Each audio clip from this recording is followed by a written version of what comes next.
It's been a long and lonely trip, but I'm glad I took it, cause it was well worth it. Got to read a couple books and do some research before I reached my verdict. Never thought that I was perfect, always thought that I had a purpose.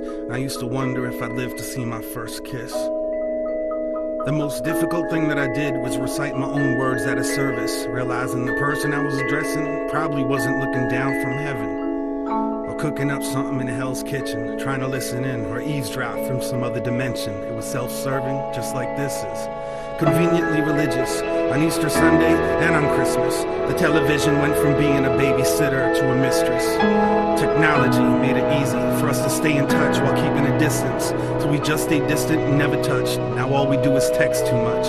I don't remember much from my youth, maybe my memory is repressed, or I just spent too much time wondering if I'd live to have sex. I fell in love for the first time in 4th grade, but I didn't have the courage to talk to her. In 8th grade, I wrote the note and slipped it in somebody else's locker. Considered killing myself because of that. It was a big deal, it was a blown cover. It was over for me, my goose was cooked. Stick a fork in me, the jig is up. Blew my chances, the rest is history. Our future was torn asunder. It became abundantly clear I was only brought here to suffer. At least I didn't include my name. Thankfully I wrote the whole note in code, and it had 10 layers of scotch tape safety seal, making it impossible to open. Plus it was set to self-destruct.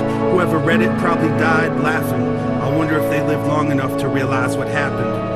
A year later, I came to understand that wasn't love that I was feeling for her. I had someone else to obsess over. I was older, I was very mature. I forged my time signature while practicing my parents' autograph, cause I was failing math. Disconnected the phone when I thought the teacher would call my home. Checked the mailbox twice a day.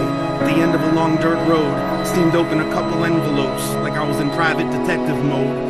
If you snoop around long enough for something in particular, you're guaranteed to find it. For better or worse, that's how I learned it's best to just keep some things private. It was the best of times. It was the end of times. It was the best of times. It was the end of times. It was the best of times. It was the end of times. Best of times, the end of times. I was always on deck, I was next in line. An only child with a pen and pad, writing a list of things I could never have. Walls in my house were paper thin, every squabble seemed to get deafening. My memory served me correctly and made it a point to avoid and forget some things, probably to keep from being embarrassed. Never meant to upset or give grief to my parents. Kept my secrets, hidden my talents in my head, never under the mattress. Therapy couldn't break me, never learned a word that would ensure safety, so I spoke softly.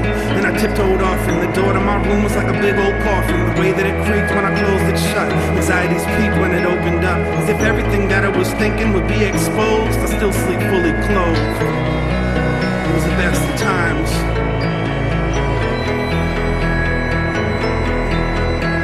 It was beautiful, it was brutal, it was cruel, it was business as usual, heaven, it was hell.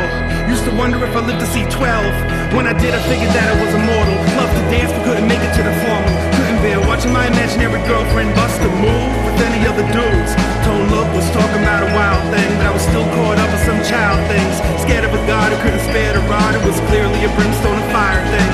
Pyromaniac, kleptomaniac, couldn't explain my desire to steal that fire. Now I add it to my rider, like please don't throw me in that patch of briar. It was the best of times.